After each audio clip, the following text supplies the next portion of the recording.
Hey everyone, so as a final send-off to Lightfall and Subclass 3.0, as we're getting prismatic in the final shape, I wanted to take some time to begin to develop my subclass analysis for endgame meta, and today we're going to talk about the best fragments and aspects in the game as of Subclass 3.0, not including the final shape patches and not including prismatic. So you might be asking, hey, well, the final shape is literally in like a week, and Lightfall is coming to a close. Why did you decide to make this video now? Well, this video has been a long time in the making. I'm sure you guys, some of you might remember the discussion I had with Salted Greppo and above about subclasses, and that kind of got me thinking back then, well, what if I made like an aspect and fragment tier list? Not so much because I, love making tier lists, but I think it'd be actually quite interesting, right? Tiering primary weapons, pretty boring. Weapons are quite similar, but I think comparing fragments against each other, solar fragments against stasis fragments or solar fragments against other solar fragments, for example, would be actually quite interesting to discuss. We can look at why some subclasses outperform other subclasses on the basis of their aspects and fragments. So I decided this would be a good time to talk about that. Because we're in this the final shape state, I wanted to kind of develop a baseline for monitoring sandbox changes. So for example, next season, when the final shape changes inevitably a lot of these stasis fragments and adds frost armor to the game, some of these rankings are going to be shifted. So you guys know that I love making kind of baseline videos where I talk about ranking all the different aspects, fragments, weapons, perks, whatever it is in the game, and then every time a new patch comes out, we get to sit alongside each other and kind of examine where these things move up and down. So I thought that's number one, why this would be an interesting thing to do now rather than after when the final shape comes out. The other thing is that a lot of the prismatic fragments are actually inspired or directly copies of fragments that already exist on solar, arc, stasis, etc. And so if you want some inspiration as to what fragments are the strongest in the game right now overall, especially now that we have a sandbox where we can combine them in prismatic, it'll give you maybe a better idea on what is maybe the best available option for a prismatic build. So I thought that that would be interesting as well. Now you might be wondering, how are we going to rank fragments against each other? Well, that's a good question. So what I did first is I ranked every single fragment within its individual subclass. So for example, I took all the void fragments and I ranked them from best to worst. And then I ranked them holistically against all the other fragments to ensure that the order was still correct within the subclass. So what does this mean in simple terms? Basically what I'm saying is that even though I'm going to rank all of these fragments against fragments from other subclasses, I still want to make sure that their order is correct within their own context of the subclass itself. So if I have a void fragment that plays very well in the void sandbox, in the void subclass, but if you were to try to put it on like a universal subclass like prismatic, where you have access to other fragments, it might look worse. I still want that void fragment to be ahead of other void fragments in the entire list. So that's what that means. So as a result, we're going to kind of individually separate all these fragments and talk about them within the grander sandbox scheme. Finally, as usual, these tier descriptions are just meant to be guidelines. They're not necessarily perfect. Like some of the stuff that I'm going to put in the F tier is not necessarily always questionable, but the way that I develop these tiers and groupings is that I kind of decided that there were certain fragments that were significantly better than other fragments that were right underneath them, and those would be kind of tier breaks, and I'll talk about that as well. And then I also decided on overall fit. So for example, I looked at an option in the top of a tier and the option at the bottom of a tier, and I'm like, am I comfortable with these two options being in the same tier together? Does that make sense? And then if the answer was yes, then I kept the tier the same way. Now this video is going to have to be a bit of a longer one as we have to cover 76 whole fragments from all 5 subclasses in the game, but that's what you're here for. I hope you guys enjoy. I'm going to try not to meander too much on some of these, but I'll give you a brief explanation of what the fragment does, why I think it belongs in the tier that it does, and maybe where people typically use this in endgame content. So first, alphabetically, we're going to start off with Echo of Cessation, which is going to start us off in the B tier because of its strong effect. Now, Echo of Cessation actually has 2 effects. It has a volatile burst on finisher, which the burst itself is pretty weak, but it's a decent way of getting volatile fairly easily to start up a void ability sequence. We also have Void Breach on volatile kill, which is probably the stronger of the 2 effects here. There's a lot of ways to get volatile rounds or to make targets volatile in Destiny 2, whether we're talking controlled demolition or something like Gerfalcon's Hauberk. This is a pretty good fragment that synergizes with a lot of Void 3.0, and so we're going to go ahead and put it in the B tier. It's used on a lot of volatile builds, and it's a good way of keeping your Devourer up as well. So moving on, we have Echo of Dilation. It's going to be our first F tier pick, and it's definitely questionable. This is most likely a PvP fragment for sure. Basically what this does is it locks your crouch speed to 4 meters per second, and it also doubles your crouched radar resolution. Besides that, not really much to speak of here. This is definitely a PvP fragment. Also, if you haven't noticed, I haven't been really talking about stat changes. I don't really think stat changes are super significant on fragments because most players with good armor who are just looking to run double 100s or a decent stat spread, stat changes don't really matter that much on fragments, even on the punishing ones like Echo of Undermining, which we'll talk about next. But that's just a small note that I wanted to include. Stuff like Dilation, even though you have maybe some positive stats on your fragments, it's not necessarily going to make or break the fragment whatsoever. Okay, moving on, we have our first E tier pick, and that's going to be Echo of Domineering. Now, Echo of Domineering is indeed technically positive. It has two ways that people use it. So let me go over the effect first. Whenever you suppress a target, you get 30 mobility, 4% move speed for 10 seconds, and your current weapon gets loaded. So that first effect, some people like to use it to reload their weapon by using Tether, because Tether suppresses enemies constantly, and so every 10 seconds or so when that Domineering cooldown is up, you'll get a free reload on your weapon. Now this can be a bit awkward unless you specifically design your rotation to anticipate your weapon being loaded at a certain time whenever that Domineering cooldown is up, but that is just something that you should be aware of. You also have Two-Tailed Fox, since its Void Rocket does suppress. Some people use it for that, although Two-Tailed Fox is not very strong in the heavy weapon DPS meta. And you also have Suppressor Grenade, which can be used to reload anything you want, really. Finally, we have Wave Splitter builds, and the reason why this is used on Wave Splitter builds is because Echo of Domineering actually provides you with a Void Breach on Suppressed kill. Now, there's 3 ways to make Void Breaches on debuffed kills using Void 3.0. The first one is Echo of Cessation, which makes them off volatile kills. The second one is Echo of Domineering, which makes them off suppressed kills, and then you also have Echo of Harvest, which makes them off weakened kills. Now, Echo of Domineering, that suppressed kill, the only consistent source of suppress in the game that you can have basically all the time is going to be either Tractor or Wave Splitter. And Tractor is not really like an ad clear weapon that people tend to use for ad clear. Wave Splitter, on the other hand, it's fairly easy to have a suppressing effect using Sustained Fire as long as you pick up an orb.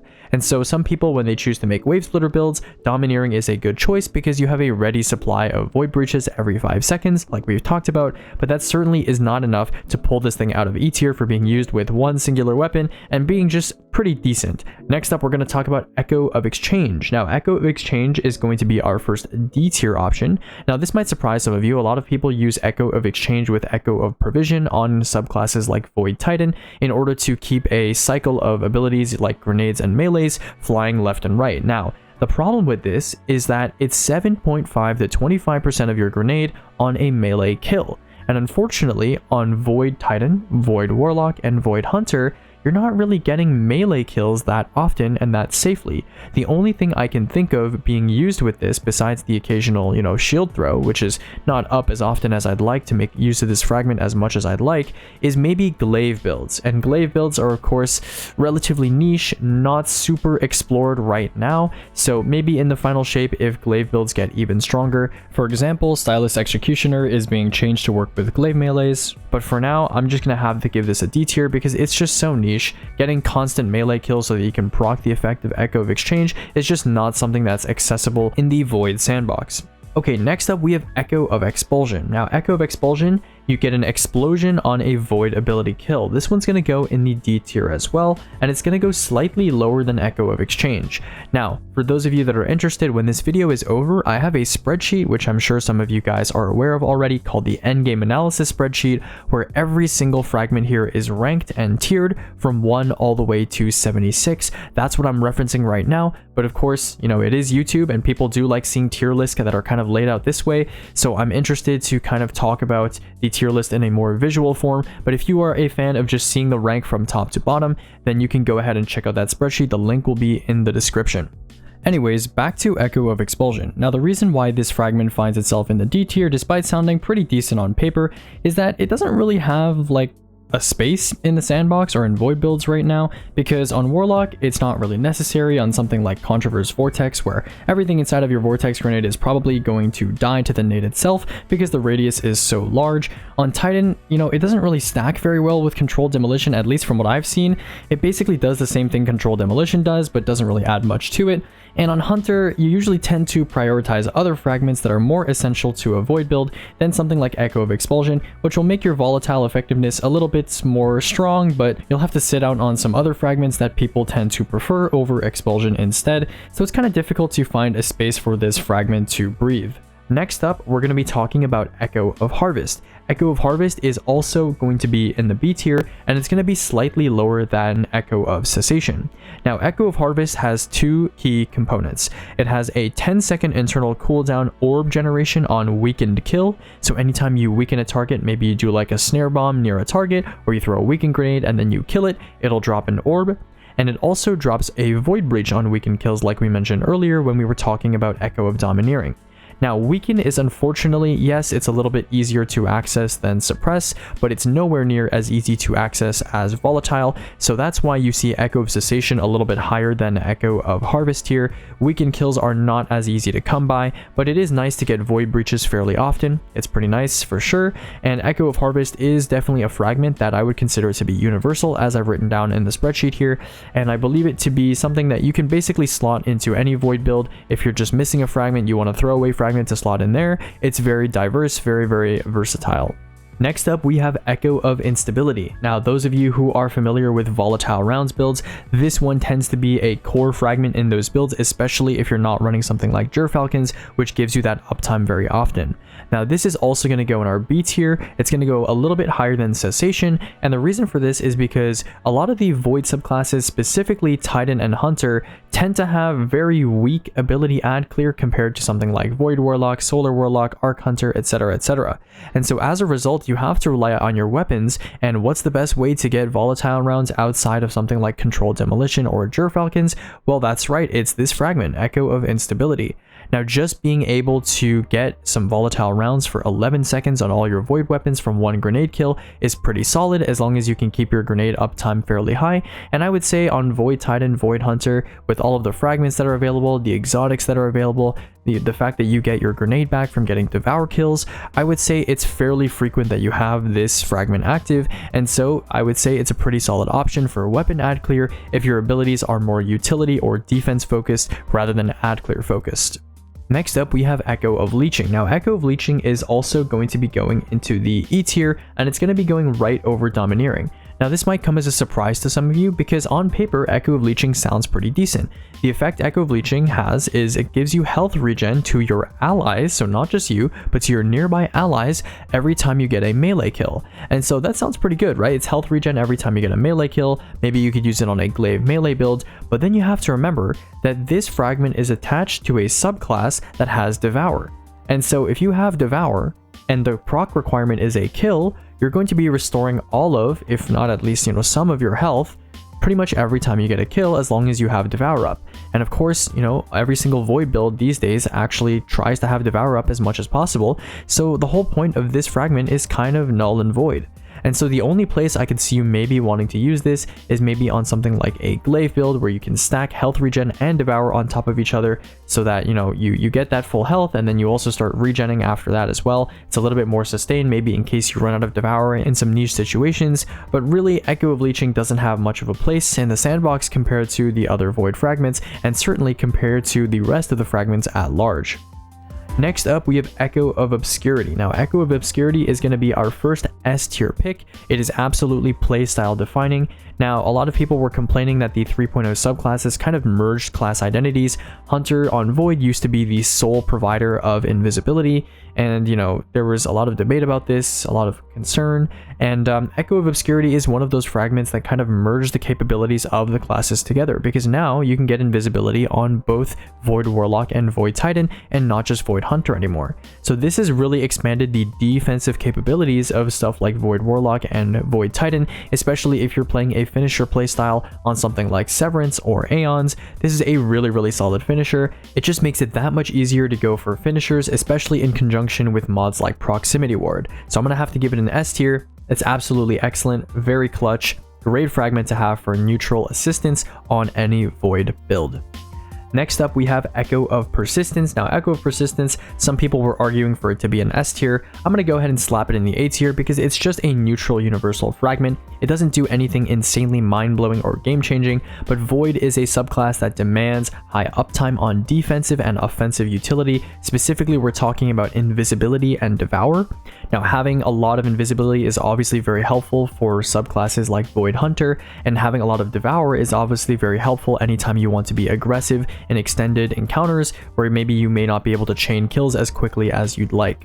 So Echo of Persistence, very, very helpful for that in extending those essential buffs that are part of the Void sandbox. So next up, we have Echo of Provision. Now, Echo of Provision I think fits solidly in the C tier. It is a specific use fragment. Those of you who are not familiar with this fragment, what it does is it gives you 3 to 8% of your melee back on each grenade damage instance that your maybe vortex grenade does, for example. So hitting multiple enemies doesn't count as multiple ticks. Every single damage tick that your grenade successfully lands will give you a little bit of your melee back. And so this is pretty useless on Warlock because Pocket Singularity is very, very underwhelming, but on stuff like Hunter and especially Titan, if you want to get your shield throw back, this is a great way to do it using something like Vortex Grenade. That being said, in a lot of the Void Titan builds and Void Hunter builds, I found myself kind of shying away from this fragment, kind of in favor of some of the other fragments that are a lot more powerful. So I decided, this fragment is good on paper, and it certainly has a place in certain builds as a good neutral ability cycling fragment, but it's certainly not one of the best, and I wouldn't call its effect strong, so I'm not going to go ahead and put it in the B tier. Also in the C tier, but placed a little bit higher, is going to be Echo of Remnants.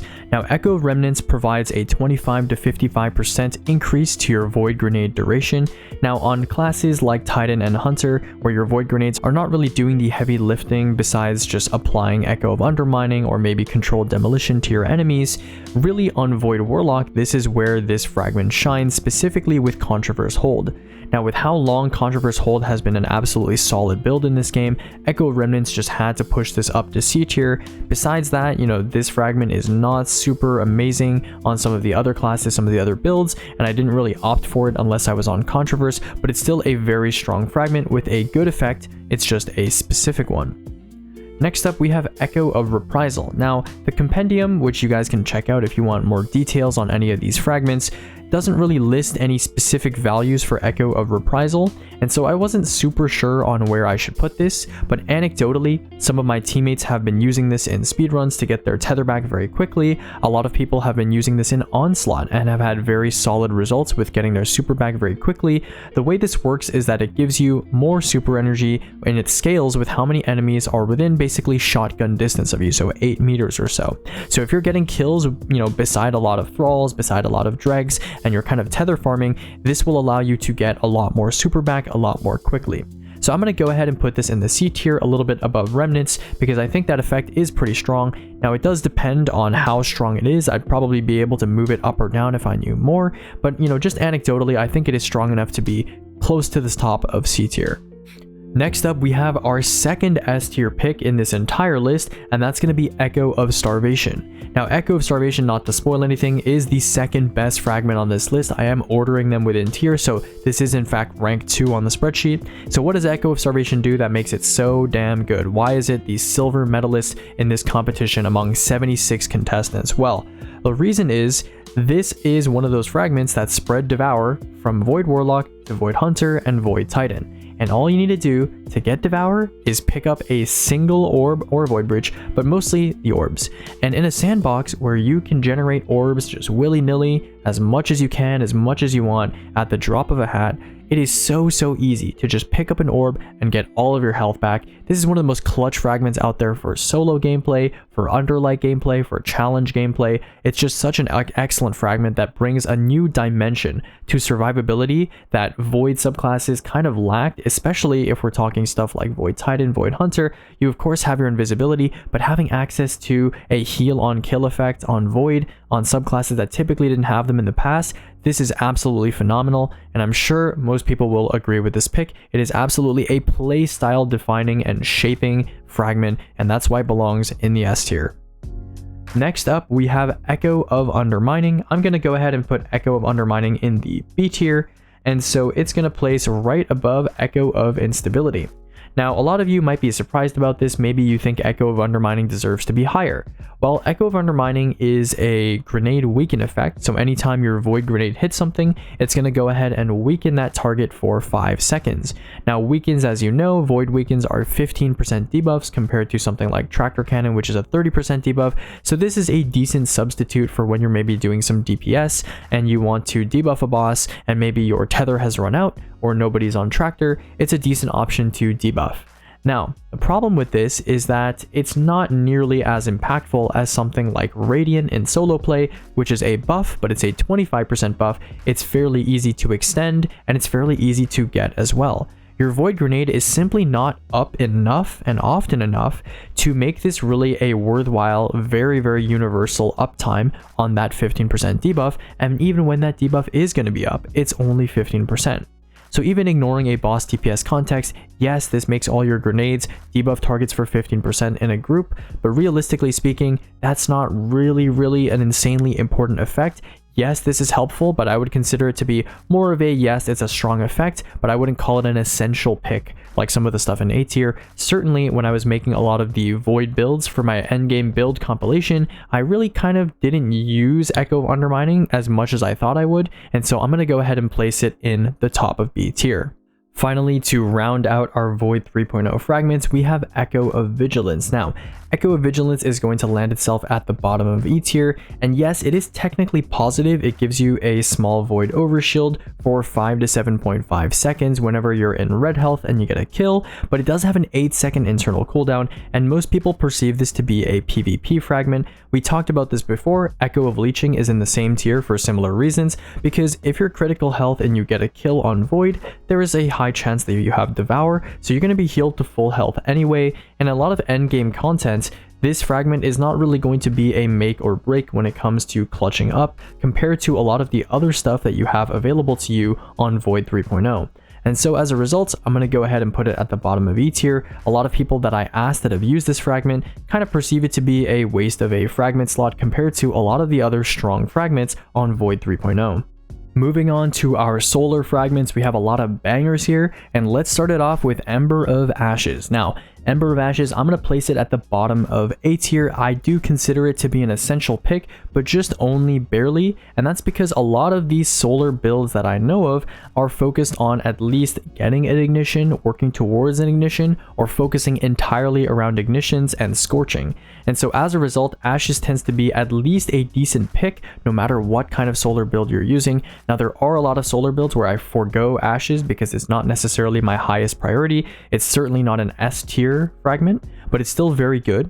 Now, Ember of Ashes, of course, increases scorch stacks from almost every source by 50%, so it's a great multiplier across the board, gets you those ignitions much faster, and on stuff like Snap, it makes the tolerance for getting an ignition a lot easier for stuff like Sunbreaker's proccing, and so because of that, I'm going to go ahead and leave it at the bottom of A tier.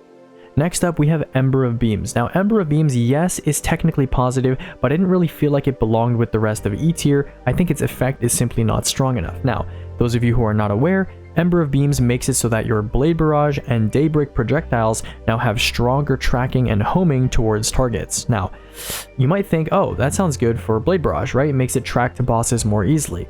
In my testing, it really depended on the boss. Some bosses, it seemed like the Ember of Beams was actually worse, so I'm not really sure how to feel on this fragment. It's certainly something you can throw on to test out. Maybe it makes your Blade Barrage tracking better on certain bosses, but I'm going to go ahead and put it in the F tier. It's going to go right at rank 70, which is going to place it above Dilation for now.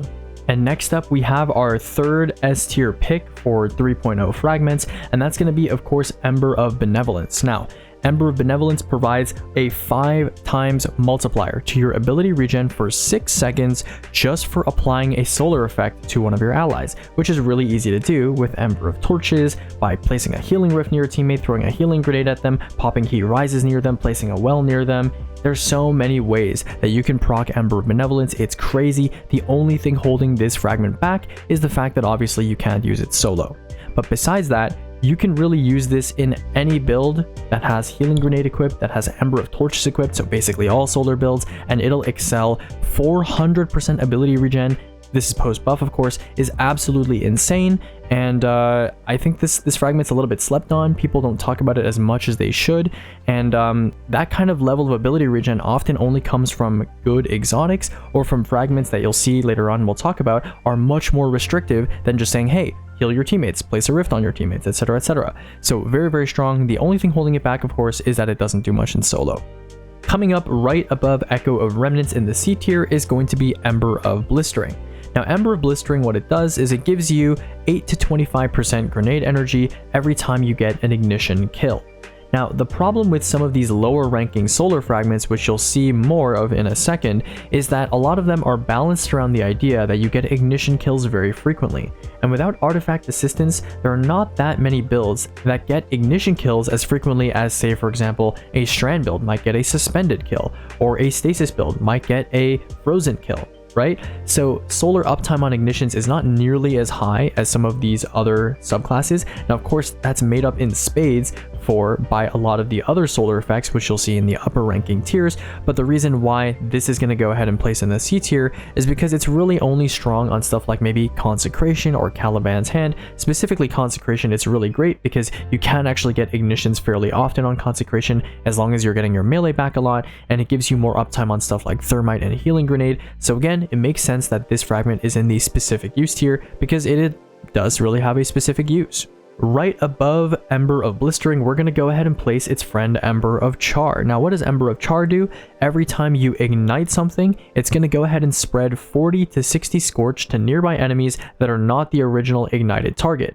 Now, you've probably seen the effects of this fragment. If you've ever stunned a bunch of champions and ignited one of them, it'll ignite all of them and it'll chain together over and over. So that's obviously a pretty cool effect to see. But outside of that, this is really mostly used on Caliban's Hand builds. I don't think it's really used that much on other builds too frequently. So again, I went ahead and put it in the specific use tier. A lot of these ignition specific fragments that are not incredibly strong, I put them in the C tier as I think it made sense to place them there based on their effects. Coming up next, we have Ember of Combustion. Now, Ember of Combustion is also another ignition classified fragment, and what this actually does is it makes it so solar super kills all ignite their targets. And the biggest gain from this effect is really going to be people that are in a well shooting solar weapons. Now, if you didn't know, being inside of a well converts all of your weapon damage into ability damage, specifically super damage, and if you use a solar weapon, well, that counts as a solar super kill.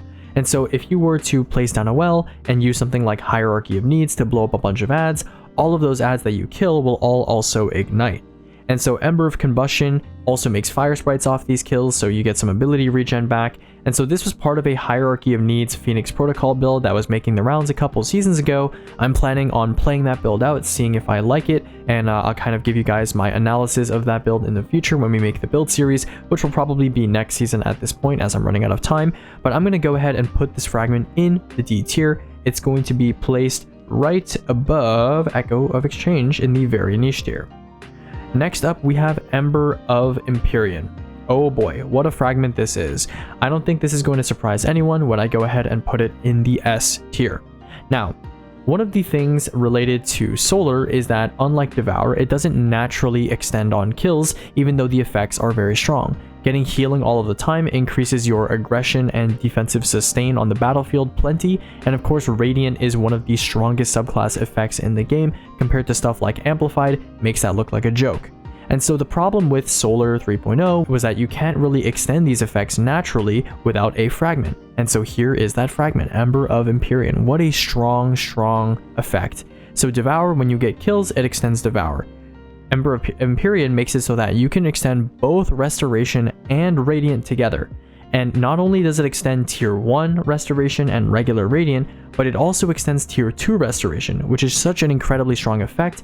On top of this, there are many ways to get Restoration and Radiant. You can use Rain of Fire even if you're not on Solar. You can use stuff like Healing Grenades. You can use stuff like Karnsteins. So the way that this fragment allows you to play off and chain and create these beautiful sustain loops off of really so many different sources, and then also have that universal kind of benefit on your weapons, no matter what weapons you're using, on your self-sustain, no matter what kind of build you're on solar, just makes it such a top tier pick that it has to be rank 1. I mean, when a fragment is capable of taking a small effect, like getting tier 2 restoration for a couple seconds off of Phoenix Dive, and changing that into a meta-defining build on Solar Warlock, that's when you know you have a play-style defining fragment, and that's what places Ember of Empyrean at rank 1 on this list.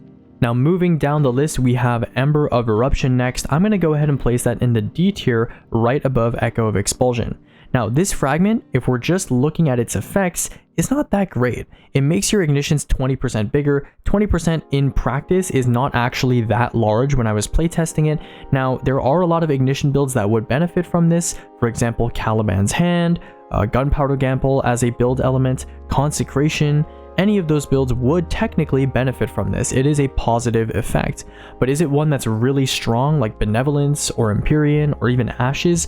Not really. It doesn't really modify your gameplay that much. It just helps you get a little more oomph out of your abilities, a little bit more mileage. It's nothing too crazy, and so I decided to put it in the very niche category, especially because when I was making a lot of those endgame builds that I've been referring to over the past couple of weeks, I was kind of weighing whether or not I should use Ember of Eruption or a more significant fragment, even on builds that are focused on chaining ignitions.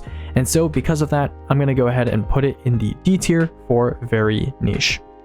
Next up, we have Ember of Mercy. Now, Ember of Mercy is going to be another S tier pick. It's going to go ahead and land at the bottom of S tier at rank 8. And the reason for this is because if you don't have Healing Grenade on and you're not a Warlock, there's only one way to get consistent restoration without an exotic on Hunter and Titan, and that's going to be through Fire Sprite conversion. So what is Fire Sprite conversion? Well, Ember of Mercy allows you to pick up Fire Sprites and get restoration off of them, and this restoration can be chained into Empyrean if you continue to get solar kills using something like Sunshot or your abilities. This basically makes it so that there are builds out there that can still use damaging grenades to enhance the effect of their ignition chaining or damage effects that actually are able to make Fire Sprites and still make some decent sustain off of them. So the fact that this single fragment by itself is able to transform all of these exotic builds from using Healing Grenade into using other grenades is by definition playstyle defining, and this fragment alone is capable of elevating builds and increasing their sustain by a lot. Next up, we have Ember of Resolve. Now this one might be a little bit controversial. I placed it right at the top of D tier as a tier break option. And the reason for that is because Ember of Resolve, in my opinion, doesn't really find, a use in most builds, because most builds simply don't get grenade kills often enough to really warrant the use of this effect. Think about it like this. You have Heal Clip, which provides you with 2 times cure, 2 stacks of cure, tier 2 cure, every time you get a weapon kill, a single weapon kill, and reload. How often do you get weapon kills? Oh, very often. You get weapon kills very often. What about grenade kills? Well, there's very few solar grenade spammable builds that really need this, right? On Sunbracers, if you're playing endgame and you don't run Icarus Dash, well then you have Restoration ×2 available all the time using your Phoenix Dive and Empyrean Extension. If you're on, for example, Starfire, even then, you have your Rift back all the time or your Phoenix Dive back all the time because your exotic naturally gives that back to you whenever you get a fusion grenade kill. And so you're left kind of sitting here thinking, well, why do I want one tier 1 cure proc every single time I use my grenade and get a kill? Well, it's not very good, is it? Right? So Ember of Resolve's effect, on paper it sounds good. Oh yeah, grenade kills heal you. Well, Solar already has a lot of access to healing. The healing, comparatively speaking, is only 1 stack of cure, and you need to get a grenade kill. It's not even like a grenade hit or something, it's a grenade kill. And so, in a sandbox where something like Solar Hunter, you're not really spamming grenades that much. On Solar Titan, you're not really spamming grenades that much. So this is really only usable on Warlock, where you have some strong grenade spam builds. It's still really not that worth it to use this, in my opinion. And the fragment, its effect is not as strong. It's, kind of undertuned compared to what we have in the sandbox right now. So that's why it's landing at the top of D tier. Next up, we have another banger, and that's going to be, of course, Ember of Searing. Ember of Searing gets placed all the way near the top of A tier at rank 10. And so Ember of Searing, what does it do? Anytime you scorch a target and you kill that target, you're going to go and get melee energy back, 8 to 25% depending on the target type, and it's going to make Fire Sprites. Now, almost every single solar ability or solar weapon option scorches targets, whether we're talking incandescent machine guns, incandescent SMGs, incandescent sidearms, whether we're talking Dragon's Breath, whether we're talking Sunshot, whether we're talking Polaris Lance, whether we're talking, proximity knife, knife trick, Caliban's hand, whatever it is that you're using, all of these things scorch enemies. And of course, when you're playing solar, you're almost always using Empyrean, which means you are using a solar weapon or solar abilities to chain your stuff anyway. And so, you want melee energy back? Use Searing. You want Fire Sprite so that you can heal yourself using Mercy? Use Searing. So Searing is such an essential pick, which is why, of course, it's in the A tier essential picks, but it's not really playstyle defining. It's more of a playstyle enabler, right? Playstyle defining, Mercy transforms builds and allows you to get healing off of these Fire Sprites. Searing is the enabler, Mercy is the transformer. So I hope that makes sense. They're pretty close to each other in power though, and that's why I put Searing at the top of A tier. Okay. Next up, right above Searing, of course, is Ember of Singeing. Now, Ember of Singeing, the reason why it's all the way up here is kind of similar to the reason why Ember of Benevolence is so high. Ember of Benevolence provides you with 400% all of your abilities for a very cheap cost. What does Ember of Singeing do? 300% class regen for just scorching a target. Just scorching a target. Right? Now, the difference between Ember of Benevolence and this is that this is arguably even easier to do than Ember of Benevolence. Of course, it still requires enemies, which I guess you can argue Benevolence doesn't, but this doesn't require teammates. So, any time you scorch a target, which if you're playing solar correctly is 24/7, right? You're going to have 300% increase class regen rate. That is 4 times your base class regen rate, which is like on Hunter, on Titan not so much, but on Hunter, on Warlock, that is absolutely insane, right? You are essentially quartering your class regen time, your class ability cooldown, basically all the time. So this is really good for getting a lot of Phoenix dives back, or getting a lot of reload dodges back, or getting even a lot of radiant dodges back. This is absolutely excellent. The fact that it stacks with Benevolence is great for Hunter damage as well. It gets you your reload dodge back really, really quick. And so this is an essential pick for solar builds that are, kind of not playing Titan. Although I've seen a lot of Titan builds run this too, because Titan tends to be one of those classes where a lot of your builds kind of have empty fragment slots where you can, put whatever you want in them. So Ember of Singeing does get picked sometimes on Titan as well. Now next up we have Ember of Solace. I'm going to go ahead and place this thing near the top of C tier. Now I do think Ember of Solace is a little bit overrated with how good our solar ability cycling is these days. Ember of Empyrean, Ember of Mercy, Ember of Searing, those tend to be the ones that you really need if you want constant healing, you want healing uptime. However, there are some activities that are very punishing, and maybe you want your healing grenade to give you extended resto because maybe you can't afford to extend it, or extended radiant in like a solo boss damage phase. You're not going to be extending your radiant on a boss really, because there's no enemies typically that you're going to be killing. So Ember of Solace can be useful in those situations, which is why I put it in the specific use tier, because I believe that is where it belongs. It is a good consistency pick when you can't really afford to consistently chain your abilities, and so I think it's a pretty effective option in those scenarios. Ember of Tempering is up next. Now this is going to be a mid D tier pick, and the reason why I've placed it in the middle of D tier is because it's basically a worse version of Searing. Now the way Ember of Tempering works is that solar weapon kills give you 10 to 30 recovery, this stacks up to 3 times, for 8 seconds, and while you have this effect active, they also make Fire Sprites. Now, what also makes Fire Sprites? Well, Ember of Searing does, and Ember of Searing's only requirement is that the target is scorched. Now, your solar weapons, almost all of them, if you're using good ones at least, are going to be scorching targets. And so, what would you rather have? An effect that doesn't require you to get a kill initially and then make Fire Sprites? Or would you rather have an effect that makes Fire Sprites all the time and also gives you free melee energy back? Well, I'm going to be picking Searing. So there are some situations where maybe you don't have Incandescent, or maybe you're not using Sunshot or Polaris or whatever it is that scorches targets, and you're just using a solar weapon, then I can see it maybe being reasonable to use Ember of Tempering, but for now, I'm going to go ahead and put it in the middle of D tier, because certainly it's a lot more niche than something like Ember of Searing, which is a much more reliable, and I would say more favorable source of Fire Sprites.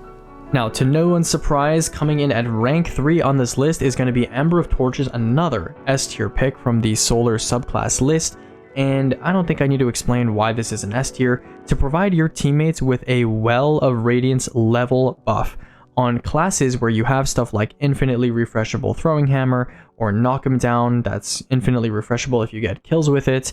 This fragment is just so strong, being able to provide you with a very strong buff for basically very little cost. The fact that it's a powered melee hit and not a powered melee kill, this thing is insanely strong, very, very easy to get Radiant on any subclass. They could have at least made it a little bit more difficult, but yeah, Absolutely easy way to get Radiant, especially with how much melee regen Solar has access to through stuff like Searing. It's really just no contest. This thing is absolutely busted. We're going to go ahead and put it near the top of S tier. And finally, to round things out, we have Ember of Wonder. Now, Ember of Wonder is actually going to go near the bottom of E tier. Now, why is that, you may ask? That's because Ember of Wonder is one of many fragments that exist in Destiny that are based around this 10-second internal cooldown where they make you an orb if you get a kill that is affected by your subclass. So for example, on Stasis, you have Whisper of Bonds. Kill a frozen target, you get an orb every 10 seconds. If you kill a suspended target, Thread of Wisdom gives you an orb every 10 seconds. Now what did they do for Solar? Instead of making it like a scorched kill, or maybe a kill while you're radiant, they made it so it needs to be an ignition multi-kill. An ignition multi-kill. So not only do you need to get one kill from an ignition, but you need to get two. And in endgame content, yes, you do get that from time to time, but ignitions have nowhere near the amount of uptime that something like Weaken does, or on Arc, Amplified does, or on Strand, Suspend does, or on Stasis, Frozen does. You see how there's such a massive disparity between ignition uptime and all of these other effects that are much more easy to achieve on those other classes that don't even need to really be built into to get those effects. Well, yeah, that's why Ember of Wonder is going to be ranking this low. Ignitions are nowhere near proportionally having the same uptime as these other 10-second internal cooldown orb fragments exist at. Alright, we've gone through 2 subclasses and we have 3 left, so let's get started with Spark of Amplitude. Spark of Amplitude, I'm going to go ahead and place it at the bottom of B tier. Now, Spark of Amplitude is again similar to Ember of Wonder, except its only requirement is that you get a multi-kill while you're amplified. And if you are playing Arc and you are playing correctly, you will be amplified all the time. And so a multi-kill is basically guaranteed all the time. It doesn't matter what you get the kills with, whether you're getting kills with Arc Hunter melee chaining, whether you're getting kills with Arc Titan grenades, or whether you're getting kills with Thunderlord. It doesn't matter what you're getting kills with. You are going to be making an orb every 10 seconds, and so it's a great passive effect to have going on in the background. I didn't put it in the specific use tier because I feel like this is just strong on really any Arc build that wants to print orbs, and it's just really great. You get a free passive orb basically every 10 seconds because you're amplified pretty much all the time. Next up, near the top of B tier, we have Spark of Beacons. Now, what does Spark of Beacons do? Well, special arc kills while you're amplified create this blinding blast. Now, the blast itself does almost no damage, but the blinding effect is basically instant, and it's fairly useful. If you have something like Forbearance, or especially if you have something like Indebted Kindness, this elevates that to the next level if you're on any arc subclass. Anytime you're amplified, which is basically always, like we said, on these subclasses, you get a single kill, everything around it that's not something like a champion or a boss is going to be blinded. It's basically like a free blinding jail effect without having to even run a blinding jail. So the only downside is I suppose you have to run Arc, which is not the most favored subclass these days, but it's pretty cool, and just overall, if we're thinking just fragment to fragment, pretty strong effect, free blinding. And like I said, we're not accounting for the fact that this will even apply to Arc heavy weapons in the final shape. But like I said, a lot of these fragments, they're being changed in the final shape, but we're accounting for their current state so that we can compare them, move them up or down when the final shape comes out. Setting our sights towards the bottom of the list, we have the second worst fragment in the game, in my opinion at least, and that's going to be Spark of Brilliance. Now, the reason why Spark of Brilliance is so bad is that its requirements are so annoying to meet for such a small yield. Now, let's go ahead and read what this fragment does. Precision kills on blinded enemies create a blinding blast. Now, this sounds a lot like Spark of Beacons, which is the fragment we literally just talked about, except it needs to be a precision kill and not just a regular kill, and it needs to be on a blinded enemy, an enemy that's already blinded. So it can't be a blinding jail, it has to be arc blind, which means you have to expend either a flashbang grenade, you have to already have been using Spark of Beacons, or you have to use some other effect like Lethal Current, which is really awful given the fact that the blast doesn't even really do anything that Spark of Beacons doesn't already do.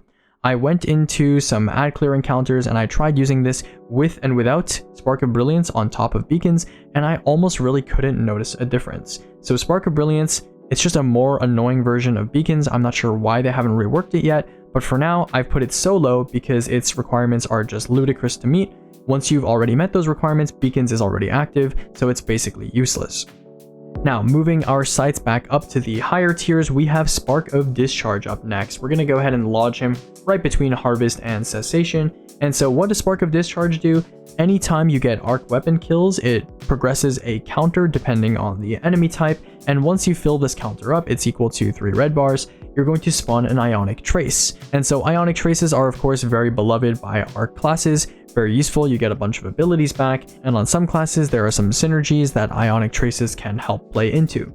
So Spark of Discharge also doesn't have an internal cooldown, which separates it from a lot of the other effects that some of these other arc fragments provide, and so I thought it was just a strong effect. I wouldn't call it an absolutely essential pick because it forces you to use weapons and not necessarily abilities, so it's not as universal as something like Spark of Amplitude, but again, it doesn't have that cooldown, and an Ionic Trace of course specifically plays more into arc synergy than just a plain old orb. Next up, we have Spark of Feedback. Now, Spark of Feedback is a little interesting. I'm going to go ahead and place it in the C tier right above Ember of Blistering. Spark of Feedback provides a 75% boost to your melee damage for 5 seconds after receiving melee damage. So this is useful on stuff like Arc Hunter or on Arc Titan if you have some sort of melee build, whether it's Seismic Strike spamming, whether it's Thunderclap with point contact cannon brace. This can be very useful in increasing your melee damage so you can burst down majors more effectively. Now, a lot of these arc melee builds, you are going to be receiving melee damage plenty of the time, and the fact that this buff lasts for 5 seconds is actually quite useful and makes it so that your melee damage output does increase pretty drastically for an extended period of time. And so while it is not something that I would call a strong effect or an essential effect or a universal effect, it's decent enough that I would say it's pretty good, and I'd put it in the specific use tier right in the middle of it, right above Ember of Blistering. Moving on, we have Spark of Focus up next. Now, Spark of Focus is not great. I'm going to go ahead and put it towards the bottom of the E tier. It's technically positive, so what it does is it boosts your class regen rate by 150% after 1.25 seconds of sprinting. Now, the problem with this is that most of the time when you want your class ability back, you're not sprinting. You're like shooting enemies, you're moving around a little bit, maybe doing some strafing, maybe moving around, plunkering down, maybe doing some damage. These are the times when you typically want your class ability back, because sprinting disables you from shooting your weapons and it disables you from really using your abilities in a more precise fashion. And so a lot of the time you're not going to be sprinting for more than 1 second at a time, and so Spark of Focus, the uptime tends to be pretty poor. And what do you get for having to sprint for 1.25 seconds? Well, you get 150% class regen. Let me just remind you, Ember of Singeing gives you 300% class regen for scorching a target, which is something you can do while you're sitting, lying down, walking around, sprinting, whatever you're doing. You can scorch targets very easy on solar, whereas needing to sprint for a second plus consecutively just to trigger this weaker effect, this half strength effect, not really worth it. And so we're going to go ahead and put it in the bottom of E tier, especially compared to a lot of the other arc fragments that are so much more valuable on arc subclasses. Spark of Frequency is going to be our next F tier fragment, and that's because it gives you 15 stability, 50 reload, and an 80% reload duration multiplier for 5 seconds every time you score a melee hit. Now, I suppose this can be kind of useful if you're using maybe like Legend of Acreus or something, or like a trench barrel shotgun, or like a 1-2 punch shotgun. But realistically speaking, if you're using those shotguns, you don't really need this effect. You can just use like a Luna Well in like a team setting. Most fragments that just boost your stats and have no secondary effect are pretty bad in endgame PvE, and so a lot of them are placed pretty low on this list, and Spark of Frequency is no exception to that rule. Another F tier inclusion from the arc fragments is going to be Spark of Haste.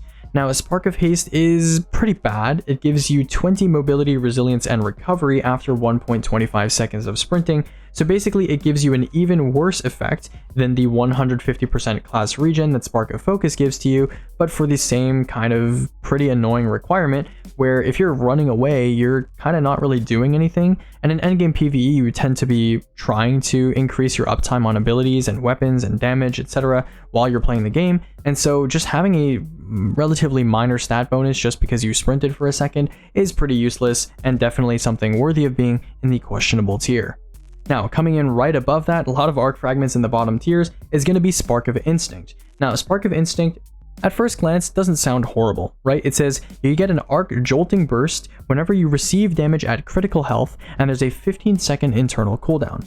Now, the 15-second internal cooldown, obviously not great, right? You can't be low and repeatedly release these jolting bursts, but what makes it really bad is that I tried playing this in PvE. I went into a Rulk Indomitable Pantheon Golgoroth, and I just kind of sat there and let the ads hit me, and I will tell you right now, when I was hit and Spark of Instinct procced, I think the Thralls took a quarter of their HP.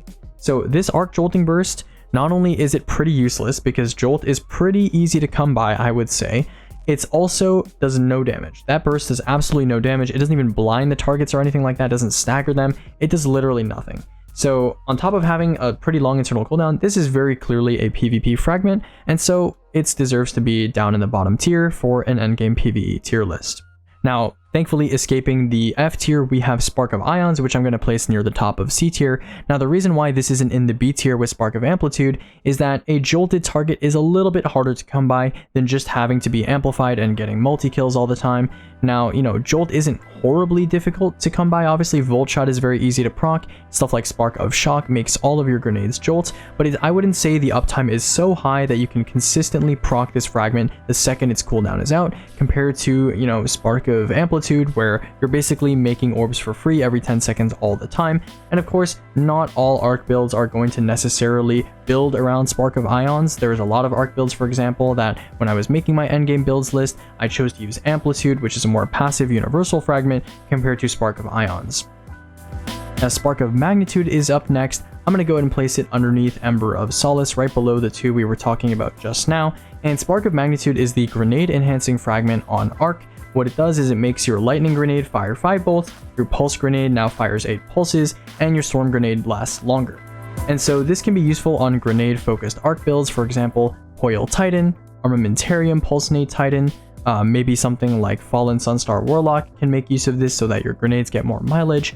But really, this is kind of a little bit niche. It's not as universal as something like Beacons or Discharge or Amplitude, because you need to focus on using specific grenades in your build, and your build needs to want this fragment more than some of the more important arc fragments, which are going to be placed above this one in just a second here. Unfortunately for Arc, it's back down to F tier. We're going to be talking about Spark of Momentum next. Now, Spark of Momentum was designed to be the replacement for Inertia Override on Ballistic Slam Thunder Crash Titan back before Subclass 3.0 came out. And so what it does is when you slide over an ammo brick, depending on if it's a special or power brick, you get 20 to 50% of your melee, and it also refills your equipped weapon. Now, the problem with this is that most arc builds that are melee focused have a pretty easy time getting their melee back. I suppose the hardest one would be maybe Thunderclap Titan, right? You don't instantly get your melee back on that one. I mean, you have to kind of work for it a little bit, but really, you know, sliding over ammo is not something that most people really think about. And even if you play into it, the rewards are not that high given, you know, how few ammo bricks you get compared to how often you want your melee up. So really not the greatest. And the fact that you can refill your weapon, I mean, maybe you can make some sort of damage rotation with it, but you'd have to be on Arc, and Arc is not the best damaging subclass that there is, so I wouldn't really say this is useful at all in really endgame PvE, and I'd stick to some of the other Arc fragments that are higher up on this list, even if you're using something like a melee build. We're almost out of the woods here on Arc. Next up we have Spark of Recharge. Now, Spark of Recharge, I'm going to place it right over Ember of Wonder. Now, what does Spark of Recharge do? In its current state, whenever you're critical, so whenever your health is red, you're going to get 400% grenade and melee regen, which is the same value as Ember of Benevolence, which you'll notice is in the S tier. So why is this fragment in the E tier? Well, that's because the way this fragment currently works is that only while your health is red will you have this benefit. The second your shields regenerate and you start healing back to full, it'll stop the effect. And while this is getting changed in the final shape, so it'll be technically a little bit better, you'll get a little bit more uptime out of this. The fact that you have to be critical on a subclass where, you know, I mean, in endgame content, you generally don't want to be critical all the time anyways, compared to something like Benevolence, which is like when you heal someone, or when you make them radiant, or when you place a healing rift on them, or when you throw a healing grenade on them, you get 400% to all of your abilities, not just grenade and melee. Makes Spark of Recharge just such a worse fragment, and really not something you want to be running for consistency's sake. Coming up next, we have the highest ranking arc fragment in the game, and that's going to be, of course, Spark of Resistance. Now, this is probably not a surprise to anyone. Any source of DR, especially relatively passive DR, is really helpful in endgame content, and so Spark of Resistance with its 25% damage resist for 2 seconds just because you're near 3 enemies, 15 meters of 3 enemies, is pretty strong. A lot of arc builds do require that you get up close and personal, whether we're talking Combination Blow Hunter, Thunderclap Titan, whatever it is, Vesper of Radius Warlock too, you can get pretty close to enemies on that one. Having Spark of Resistance is a godsend, and that DR is definitely very helpful in endgame content, especially if you don't have another source of resist. Down to our last arc fragments. First, we're going to be talking about Spark of Shock. Now, Spark of Shock is pretty build defining on a lot of arc grenade builds because it allows all of your grenades to jolt. Pretty helpful, whether you're on Fallen Sunstar, whether you're on Geomags, whether you're on Vesper, whether you're on the Stag, no matter what exotic you're on, a lot of the time, if you're throwing grenades, you're going to be wanting to use this fragment, and so I've decided to place it in the strong effect tier, only underneath resistance and beacons. Last but not least, we have Spark of Volts. Now, I'm going to go ahead and put in the F tier. Funny how 6 out of the 8 so far fragments in the F tier are Arc. Arc has it pretty bad. But what does Spark of Volts do? Spark of Volts gives you Amplified on Finisher. Now, Amplified on Finisher, ignoring the fact that it's very easy to have pretty much 100% amplified uptime on Arc, think about the other Finisher fragments that are available to us. We have Thread of Finality, which is Threadling on Finisher, and then we have Echo of Obscurity, which is Invisibility on Finisher, right? Invisibility is something that is afforded to only Void Hunter outside of this fragment. Amplified is something that is afforded to all Arc subclasses, and there's no ability requirement. You just need to get kills. You just need to get Arc kills, Arc multi-kills. You just need to progress a counter, right? So it's an incredibly useless effect for something like a Finisher, which requires you to get up close to an enemy that you've weakened. So certainly a very questionable pick, and that's why it's going to be making its home in the F tier. So that wraps up the light subclasses. Let's move on to the darkness subclasses next. Now, these subclasses have 2 more fragments per subclass compared to the light one, so it'll take a little bit longer, but let's go ahead and get started with Thread of Ascent. Now, I'm going to go ahead and place Thread of Ascent near the bottom of C tier above Echo of Provision, and some of you might be surprised, right? Like, yo, Aegis, you know, you use Thread of Ascent in a lot of your strand builds, or use it for DPS, like, why is this thing in C tier? Well, number 1, I think it meets the description of C tier, which is specific use, but number 2, this is where that comparison thing I was talking about comes into play. Thread of Ascent is used in a majority, I would say, of strand builds, but not because itself, the fragment, is very strong neutrally. It's because Strand kind of lacks fragments that are incredibly strong outside of a couple, and so a lot of people just end up defaulting to, you know, Thread of Ascent because it's a quality of life fragment. It gives you handling, it gives you reload stat, it gives you a free reload on the weapon that you have equipped at the moment, and it's just, you know, a nice fragment to use, right? It's kind of like running on your mark on Hunter, right? You run it because it feels good, it gives you a stat buff. And so a lot of stat buff fragments on the other subclasses are often not really taken because there's better effects that buff your abilities or buff your weapons or whatever it is that help you keep your uptime up that Strand just doesn't have access to outside of its core fragments like Warding and Generation. So if you account for the fact that the entire sandbox is being compared to here, Thread of Ascent kind of lands somewhere near the middle of the pack. And so I decided to put it in the C tier. Yes, it is useful, I am accounting for boss DPS and stuff like that, but in neutral gameplay, which is what this list is mostly catered towards, it's not, you know, the most crazy, impactful, strong effect, as in B tier, fragment that exists. So I decided to put it near the bottom of C tier, and I think that's where it belongs. Next up, we have Thread of Binding. Now, Thread of Binding, what does it do? Well, it makes a suspending detonation on Superkill. Now, ignoring the fact that, for example, Needle Storm only has a one-off, so you're not getting much mileage out of this. Ignoring the fact that Strand Titan already has built-in suspend on its heavy attack, I guess you could really use this on Silk Strike. Whenever you kill a target, it'll make a suspending explosion, but you know, a lot of fragments that only affect your super are not very good, right? They're pretty bad, and I would say this is certainly one of them. I'm gonna go ahead and put it probably near the bottom of F tier because it's basically useless, right? It's only active when you have your super, and what am I more likely to use? Am I more likely to use Ember of Beams to get better Blade Barrage tracking on certain bosses, or am I going to want to take a suspending explosion when I kill a target with my super? Yeah, certainly not worth a fragment slot, and I'm going to go ahead and place it in the F tier as a result. Now, at almost the complete opposite end of the tier list, we have Thread of Continuity. Now, Thread of Continuity, I view it very similarly to Echo of Persistence because they have pretty similar effects. It's basically just a duration increase, and so as a result, I've decided to put it kind of right next to Persistence. It helps you mostly with Suspend. The reason why I put it underneath Persistence is because Echo of Persistence boosts 3 extremely helpful effects. You have Void Overshield, and then you have, more importantly, Devour and Invisibility, which really benefit from timer extensions. On the other hand, Unravel naturally extends itself if you continue to damage a target. Sever uptime with the sources that are available is generally pretty easy to keep up even without continuity, and so really this is mostly for Suspend builds, and so it's not, I would say, 100% a universal necessary pick. For example, if you're using like a Strand Warlock build for DPS, you're probably not going to take continuity because it's not really necessary. So for that reason, I've gone ahead and put continuity a little bit under Persistence, but it's certainly an essential pick if you're going to be using a Strand build, especially if you're using a Suspend build. Next, at the top of C tier, we have Thread of Evolution. Now again, some of you might be asking, Aegis, isn't this a really important fragment for Strand Warlock DPS? Yeah, it is. It boosts your super damage, and if you have a Threadling build, for example, Swarmers, Necrotic, with Weaver's Trance, whatever you have, it's going to be helpful there. But think about it like this. On Hunter, what are your sources of Threadlings? You have your Threaded Spectre, I guess. I mean, that's not a lot of Threadlings. On Titan, what are your sources of Threadlings? Like Threadling Grenade on Armamentarium?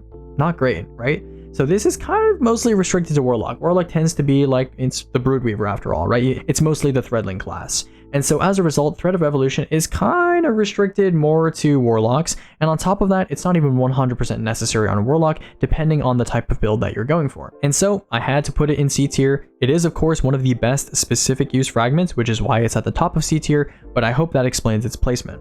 Next up, we have Thread of Finality. Now, Thread of Finality makes its way to the bottom of E tier. Now, technically, this is a positive effect. You finishing an enemy and it dropping a Threadling is, yes, a positive effect.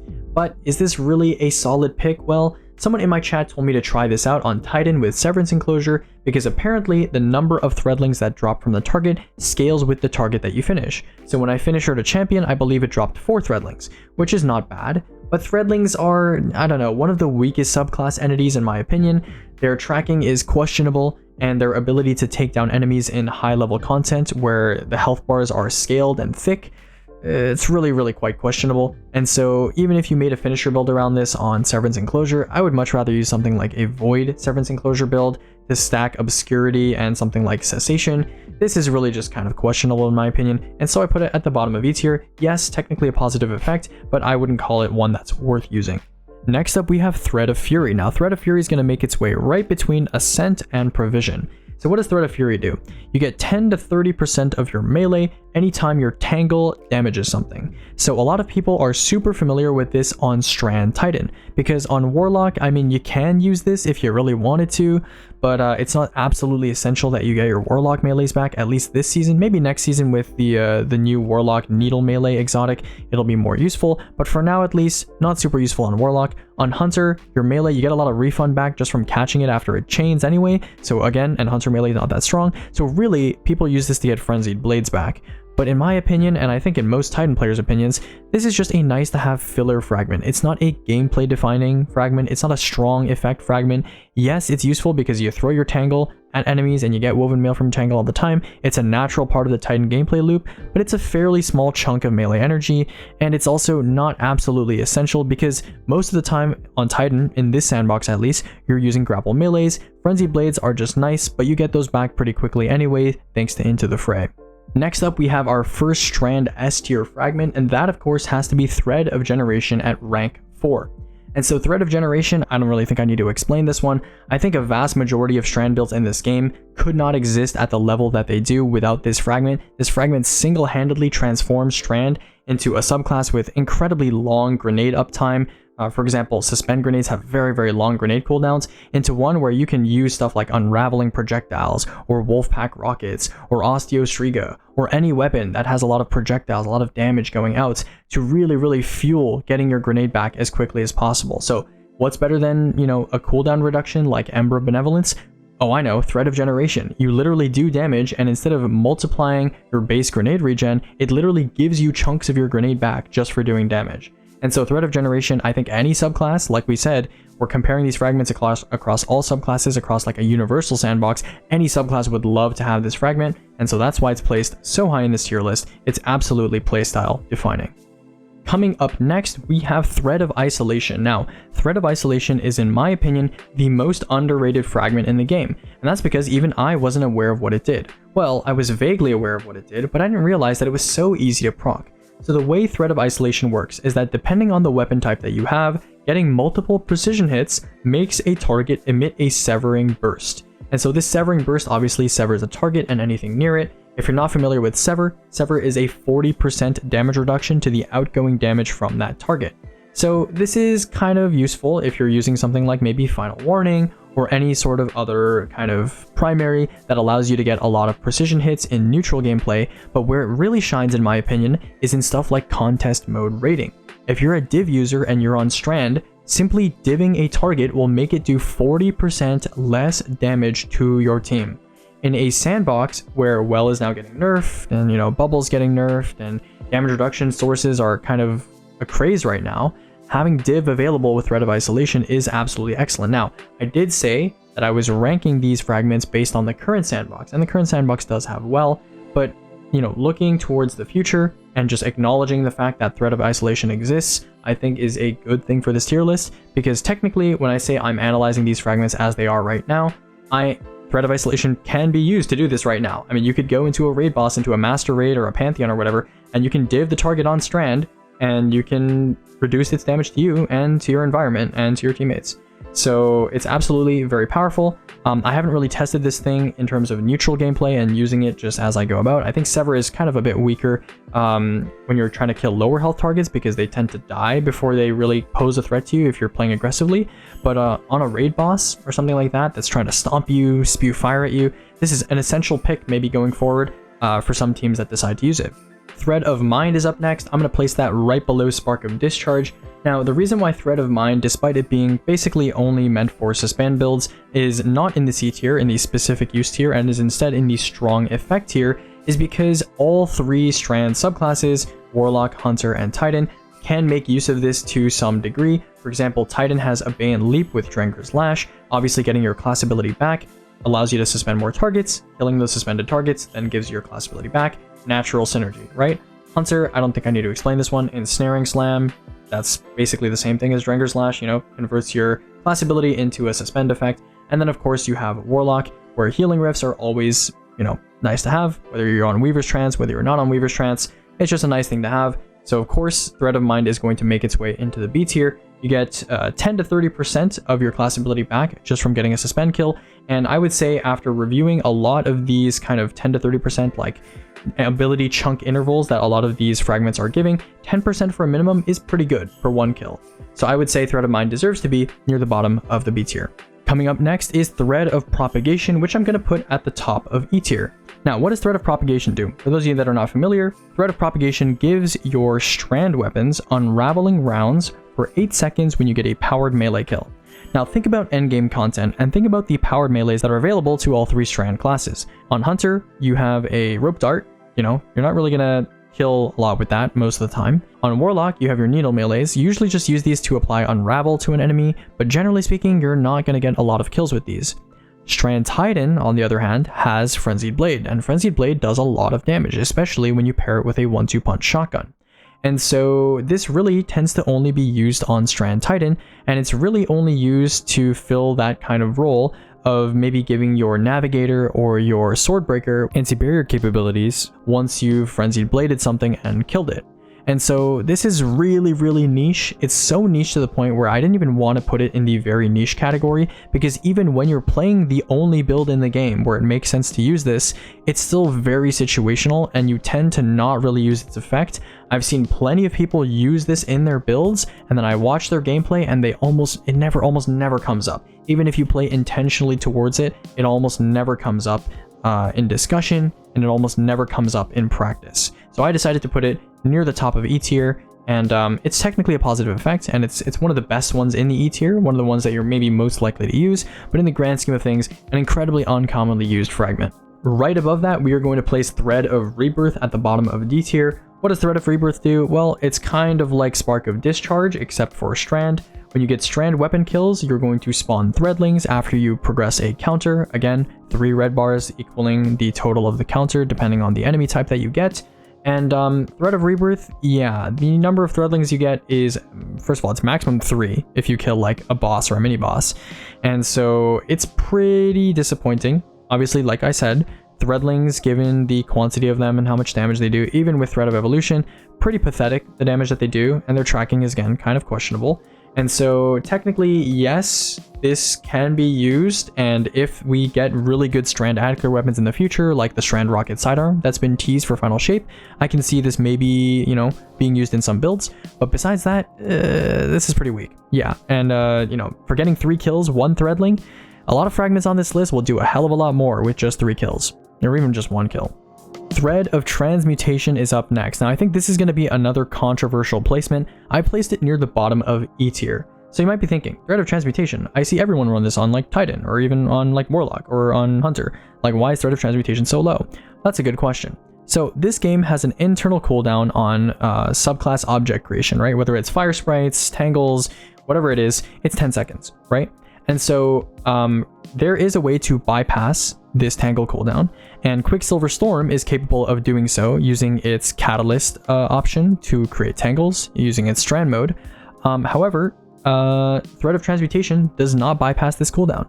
But when you're playing Strand, almost every kill that you're going to get is going to be either on a Strand debuff target or using a Strand ability. So you might be killing stuff with Unravel projectiles, or Grapple melees, or Frenzied blades, or Needle melees, or your Needle Storm, or your Blade Fury, or you're going to be killing a target that's been unraveled or been severed, right?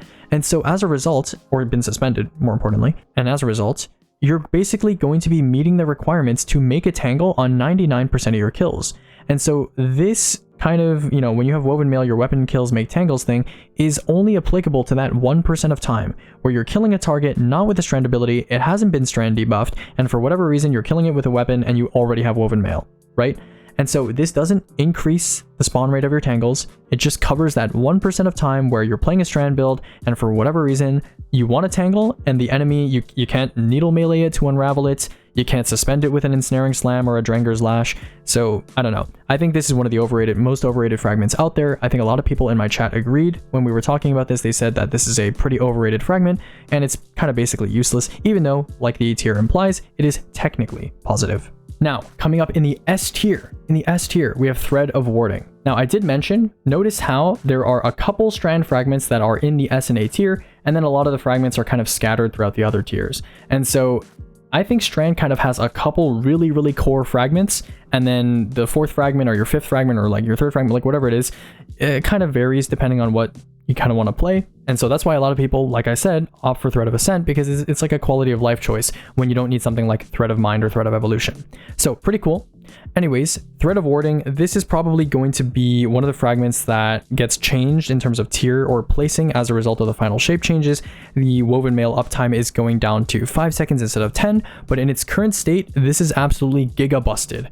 It's not as good as obviously getting Devour, so not only does this full heal you, but it provides you with that Devour heal on kill effect when you get an orb, but this is almost as strong. You pick up an orb and now you have an absolutely insane cooked amount of 45% DR against any target for 10 seconds, right? Just for picking up an orb. So basically, when you're playing Strand, you have free 45% DR all the time. Not only are there sources of Woven Mail like Navigator or Into the Fray tangles that you can just get, but on top of that, anytime you pick up an orb, you have 10 seconds of basically God mode, right? Half damage received. So Thread of Warding, obviously very strong. The fact this is available to all 3 subclasses makes it universal, just incredibly strong. And you can imagine any subclass would want to have a Thread of Warding in its arsenal. Absolutely busted. Finally, to round out our Strand fragments, we have, of course, Thread of Wisdom. Now, we talked about earlier how every single subclass has its own version of the 10-second orb generation fragment that gives you an orb on subclass debuff kills. So, for example, Spark of Amplitude is amplified multi-kills. You have Ember of Wonder for ignition multi-kills. You have Echo of Harvest for weaken kills. And then you have a Thread of Wisdom, which is suspended kills. Now, Suspend doesn't have really the same amount of uptime as some of these other fragments do, for example, Spark of Amplitude, and then of course Echo of Harvest has its secondary Void Breach effect, so it's not as good, and I would say at least in the Strand sandbox, it's not as worth pursuing this fragment compared to other stuff like Generation, Warding, Continuity, Mind, Evolution, Fury, etc, etc, etc. So getting 1 orb every 10 seconds, not the most important thing in the world on Strand, and of course suspend uptime is not as high as some of these other effects that have been mentioned on these other subclasses. Speaking of 10-second orb fragments, we have Whisper of Bonds, which is basically the equivalent of Thread of Wisdom for stasis, and it applies to frozen targets instead. I think when I was making stasis and strand builds for endgame content, I think I tended to use Whisper of Bonds a slight amount more than Thread of Wisdom, and I do think it is easier to get more frozen uptime on stasis than it is to get suspend uptime on strand, especially given the long cooldown of stuff like Shackle Grenade. Even though Ensnaring Slam and obviously Drenger's Lash exist, and Weaver's Trance exists as well, I still think Whisper of Bond edges it out a tiny bit. Now you can make an argument that some of these fragments should be in the D tier, as in like very niche, but I believe that I tended to just kind of perceive these as being filler fragments, and I put a lot of filler fragments in the E tier where I think that, you know, they're just not really worth using, and you would really rather take a lot of other fragments over them, really any day of the week. Alright, moving all the way up to A tier, we have Whisper of Chains. I'm going to go ahead and place that right underneath Ember of Searing. Whisper of Chains in its current state is absolutely essential to stasis. 40% DR is insanely high, right? Woven Mail is 45%, and people think that's busted. Whisper of Chains has been busted for a long time. Anybody that has a Stronghold, you know, Behemoth Titan build on like Lament is fully aware of how OP this fragment is. It gives stasis a whole lot of survivability, whereas stasis would not have it otherwise. It stacks with stuff like Renewal Grass Duskfields, it stacks with stuff like Stronghold DR, makes you basically unkillable. So a lot of close range, you know, stasis aggressive builds would not be possible without Whisper of Chains, and so I did put it in the A tier. It's an essential pick on a lot of these close range stasis builds. It's 40% DR, like I said, if you're within 10 meters of a frozen target or a stasis crystal.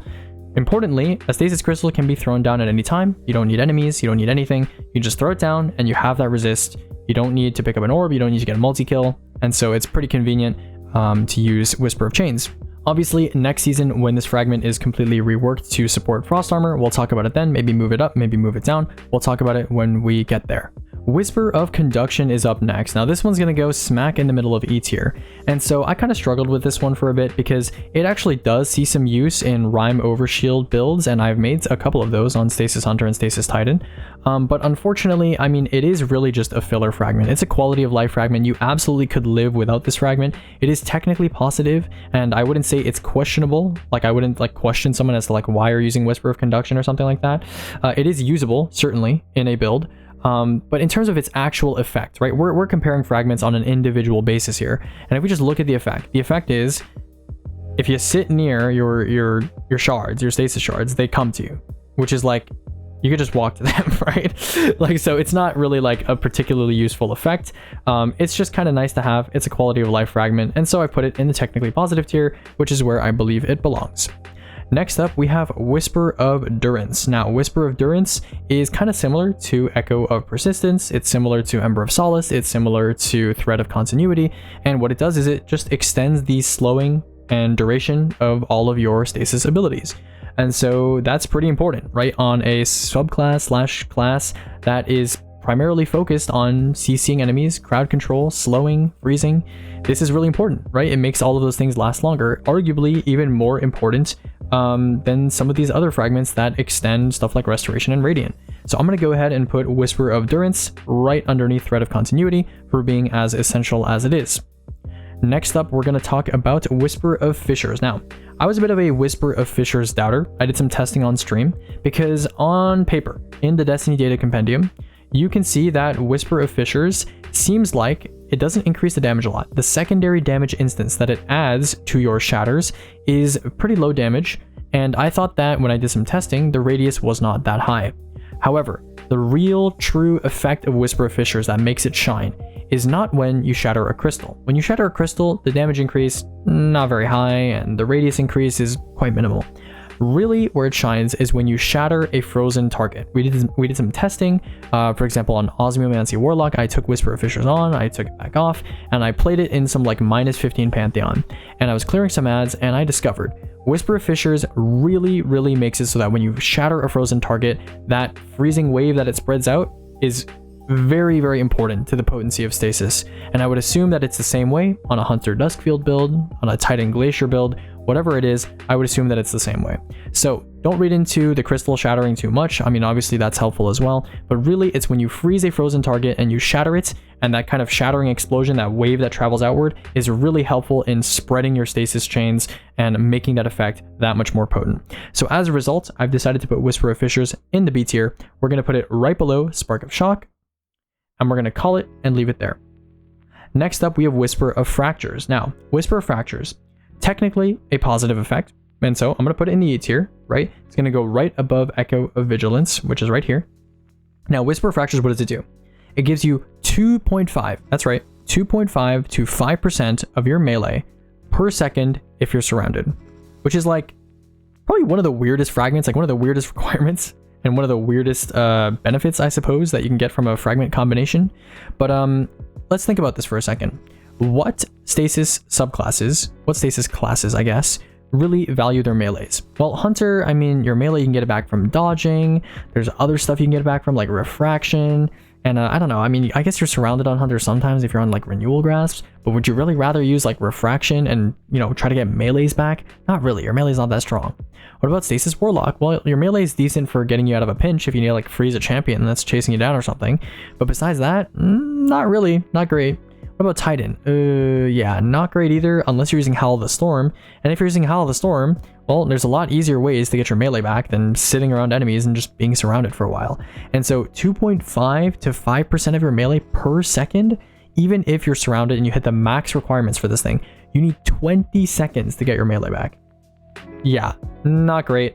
I'm going to go ahead and put in the E tier. I mean, it's technically positive. Or would you take this over literally any of the other strong stasis fragments if you're on something like Stasis Titan with Howl of the Storm? No. Next up, near the top of F tier, we have Whisper of Hedrons. Now, Whisper of Hedrons is that, from back in the day, that quad 100 meme, get quad 100s for free with this stasis fragment kind of build. It has 60 mobility, resilience, and recovery. Every time you freeze a target, you get that for 11 seconds, and there's no internal cooldown.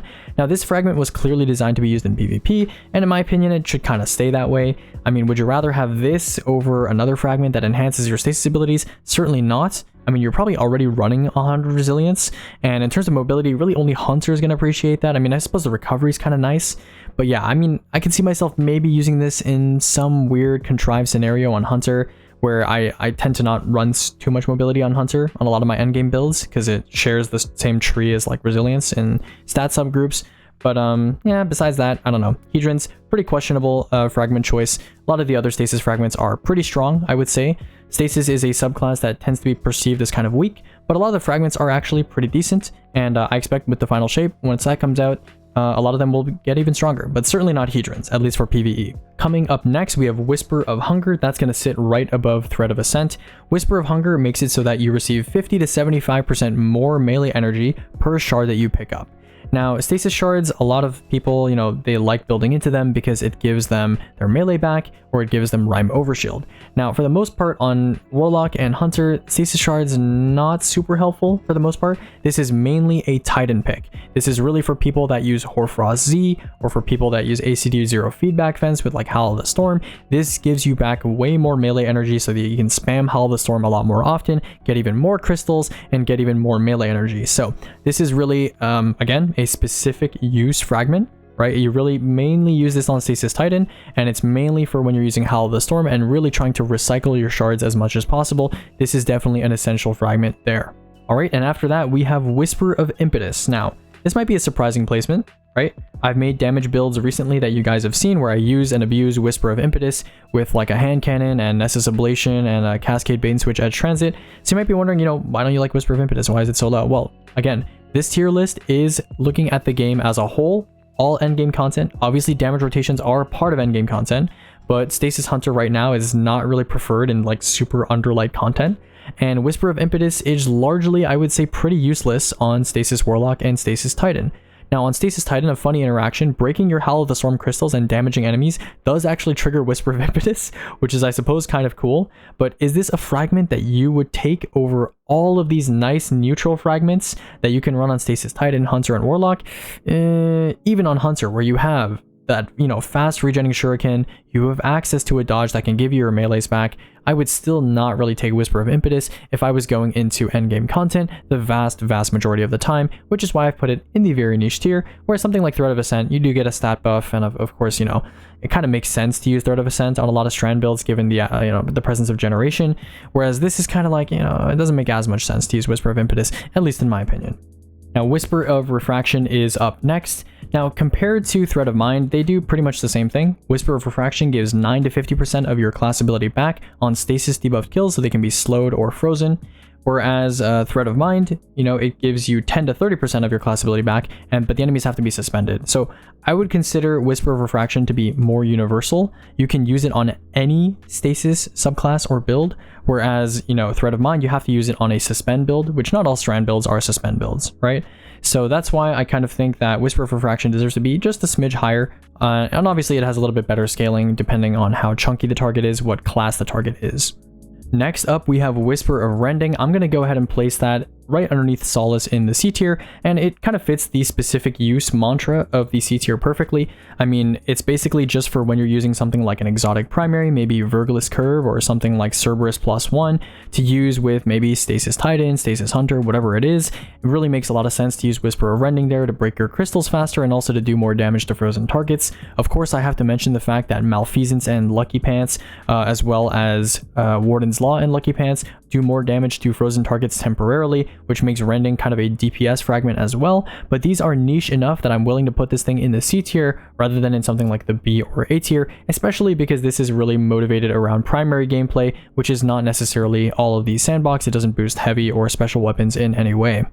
Whisper of Rhyme is up next. Now this one's going to go right below Spark of Magnitude, and that's because Whisper of Rhyme, you know, nerfed Rhyme after you pick up shards. First of all, you only get 5 HP if it's a small shard, you get 35 if it's a large shard, I believe, and I don't know, it's just, it is the sustain option currently on Behemoth and Revenant. Obviously, you're not really going to use this on Stasis Warlock for the most part, and it does allow you to get a little bit of DR overshield in those situations where you're close up. Maybe you're on Stronghold or Renewal or something like that. You know, that is something that you can use, but it's not really that strong. That overshield gets stripped away so quickly in endgame PvE. I'm excited for Rhyme to be reworked into a Frost Armor type of fragment next season with the final shape, but for now, I mean, I don't know. Rhyme is kind of the only stasis kind of survivability sustain option you have besides Chains, and so you're kind of forced to go Rhyme if you want some sort of health overshield sustain, and so I put it in the C tier because that is what it's used for, but compared to some of the other stuff that's available, like like Threat of Warding, for example, it's nowhere near the same thing. And obviously stuff like Empyrean Extension, Devour Orb, there's a reason this is in C tier, and those are in S. Down to our final two fragments, and they're pretty decent ones at that. We have Whisper of Shards. Now, Whisper of Shards, I'm going to go ahead and place it, in fact, in the A tier, right below Echo of Persistence. And so Whisper of Shards, what does it do? It gives you not 400, not 300, but 500% grenade regen rate for 6 seconds every time you break a crystal. So it's multiplying your regen rate of your grenade by 6 times. That is a lot. That is a lot. I think that might be the highest of any fragment, highest regen scaler of any fragment on this list. So very, very high. And all you need to do is break a crystal. You don't even need to kill any enemies. You could just break a crystal.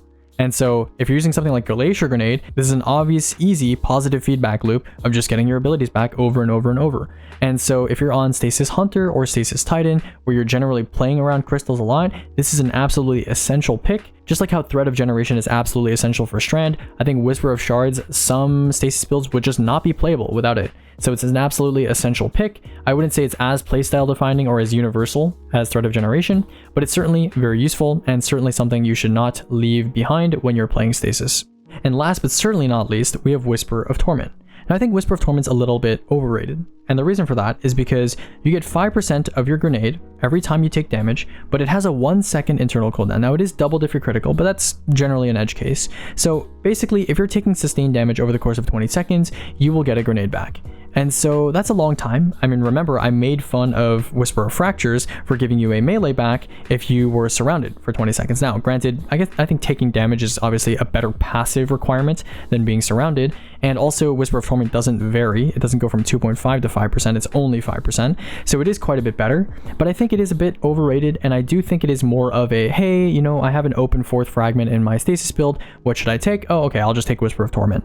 So yeah, couple that with the fact that stasis grenades sometimes are not necessarily the strongest out there compared to some of the other grenades that are very spammable on the other subclasses, and you have a combination where I've decided to put Whisper of Torment in near the top of C tier. Right here, specific use, kind of makes sense. I don't think it made sense to put it in very niche, but I also didn't think it made sense to put in the strong effect category. So that is it for my fragment tier list. Tomorrow we'll have an aspect tier list out for you guys to peruse. Let me know if you guys have any feedback. I've been workshopping this over the last couple days, talking with chat, asking you guys what you guys think about this tier list. I think it's in a pretty solid state right now. Obviously, it's quite difficult to analyze fragments on their own individual merits, kind of ignoring the subclass sandbox that they come from, but I tried my best to kind of make sure that the order of all these fragments within their subclasses made sense, and then compared against each other in this entire order of all 76, they kind of sized up against each other well as well. So I'm excited to add Prismatic to this tier list next season. You'll see that in the spreadsheet. I only really make these tier maker style tier lists when I'm first establishing a baseline of content that I can then update in future seasons. So you'll probably only see me do this with like aspects and subclasses in the future, and then after that you'll see the spreadsheet and we'll update it individually one by one as we move things around. So with that being said, a couple interesting conclusions here. Obviously solar absolutely dominates the top of this list, right? You have stuff like Empyrean, Torches, Benevolence, Mercy, Ashes, Searing, Singeing, just absolutely stacked, right? And then you have, you know, some drop off towards the end. You have Strand with like a couple good picks, Void with like a couple good picks, but I think the biggest loser here is definitely Arc, right? Take a look at how many arc fragments are in the bottom 2 tiers of this list, right? You have a couple good arc fragments, right? You have passive DR if you're surrounded, you have, you know, Jolt on Grenade, you have special arc grenade or special arc weapon blinding, but besides that, I mean, arc is really rough. A lot of the PvP fragments are just, they have no purpose in PvE. So pretty rough stuff. This was kind of the goal of my making this video. I thought that talking about all the fragments would be a good way to establish some discussion around why they support certain subclasses and why certain subclasses are good to begin with. Think about if Sunbracers never had access to any of these strong solar fragments, would it be as good? No, it wouldn't have the same survivability, right? Think about how if Strand didn't have access to Threat of Generation, what if Threat of Generation was on a different subclass? Would all these suspend grenade builds be as viable as they currently are? Certainly not. Would the grapple builds, would you be able to get your grapple back a lot of the time?